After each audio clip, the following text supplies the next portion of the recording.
Good morning and welcome to this auspicious occasion. I want to welcome you. My name is Charles Ole Kabaiko. I am the chairman of Professor Ogolla's presidential advisory team. I want to say that this has been a journey in the making, several months. So without wasting much of my time, this is the team. I have my deputy here. Her name is Mama Laila. She will have her moment. But right now, I want to bring on board the person who has made us to be here so that he can say his piece and then we carry on. So, Professor, karibu. Fellow Kenyans, I am Professor Fred Ogolla. Today I present to you Team Evolve. Why are we saying we present you Team Evolve? Kenya is at crossroads. Kenya is at crossroads because nothing seems to be working in Kenya. You ask anybody who has visited hospital this morning, this afternoon, they'll tell you it's not working. Education sector is not working. Lecturers are on strike. I'm a lecturer as well. That's my profession. You look at the infrastructure in this country, it's not working. Public services is not working. So we are here to answer the question, why is it not working? There's nothing working in Kenya because those politicians you have employed do not consume public services. They do not have SHA. The entire executive, led by the president, are not on SHA. So how can SHA work when the consumers are not consuming SHA? The judiciary, if you ask, tell me even Chief Justice, they are not on SHA. If they are on SHA, let them present their SHA number. If you go even to the parliament, parliament is not on SHA. And I can tell you, parliament are getting 10 million shillings per MP for their healthcare. Some of them, just their teeth is insured to an amount of 450,000 per year. Yet Kenyans, even their heart is not insured. So it's not working because the people who should make it work are not consuming that product. Education sector is not working because the families of those politicians you employ don't consume public education. They educate their children in a country like Australia, like the current CS of education of Treasury, the daughter graduated in Australia. Now, how can he write a check to capitation in a secondary school who does not believe in a Kenyan education system and he sends their children to study in Australia? There's a governor who gave birth outside the country, and that is why it is not working. It will start working when they are consuming the same services and products. Secondly, infrastructure is not working because of what? They take public money to buy four-wheel drive that can pass through a mtaro. So why can they fix a road if they have a means to pass through a mtaro? When in this our government under Evolve, it will become illegal to use public money to buy private services and consume and leave Kenyans languishing in public services which do not work. The second reason why we are presenting ourselves before you Kenyans is that there is no decent living for Kenyans. There is no decent living in Kenyans because we have politicians who do politics but don't do governance. Governance ni nini? Politics is to get power. But governance is to use power to serve the people of Kenya. Use power to bring healthcare, bring education, be able to bring for guys self-services, register lands, ensure people have passports and IDs.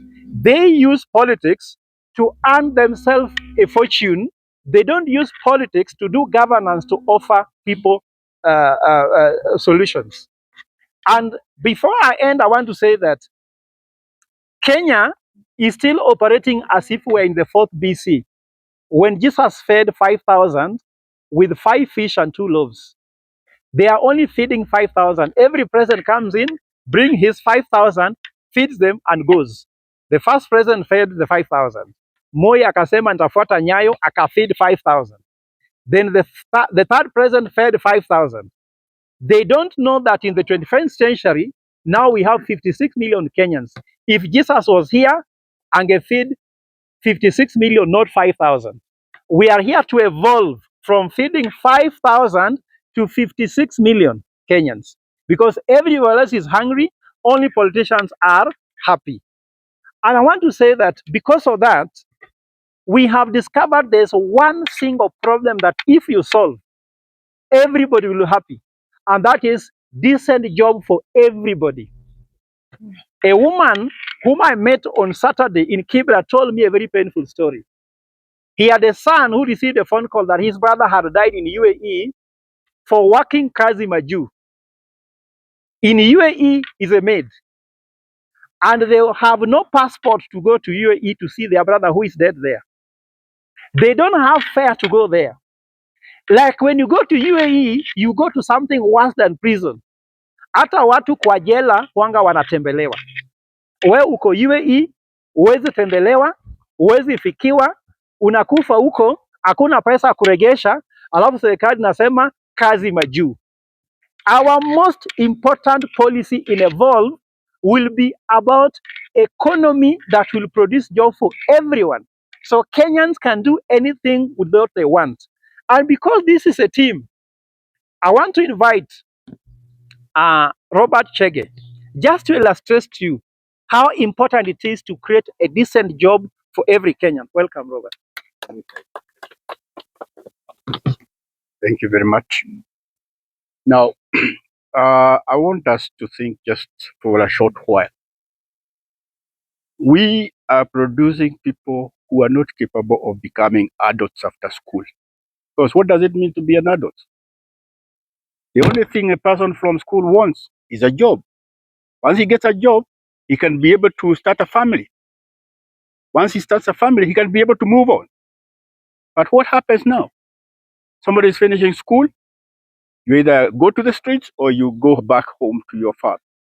So the first thing a person coming from school wants is a job. Higher, we come to the next level. What does a father or a mother need for her son or daughter?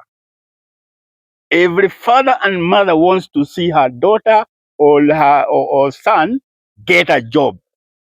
So a job is very important. What does a grandfather like me want for his grandson or his granddaughter? You want to make sure that that child is going to get a job. So very soon, we are going to be rolling out the mechanism of giving a job to every Kenyan. And we don't have to wait for 2027. We can do that now. So we are rolling it out. What are those people going to do in those jobs? They're going to be producing to consume, bringing down the cost of living about what you use every day. Once they work, then it brings out the cost of food, the cost of the things that we use. What will their working do to the country? Whatever they produce, once whatever we are not consuming, they export. And what does that do? It brings income into the country. We are changing the economy. So very soon, we are going to come out with a formula on how to get this done. Thank you very much.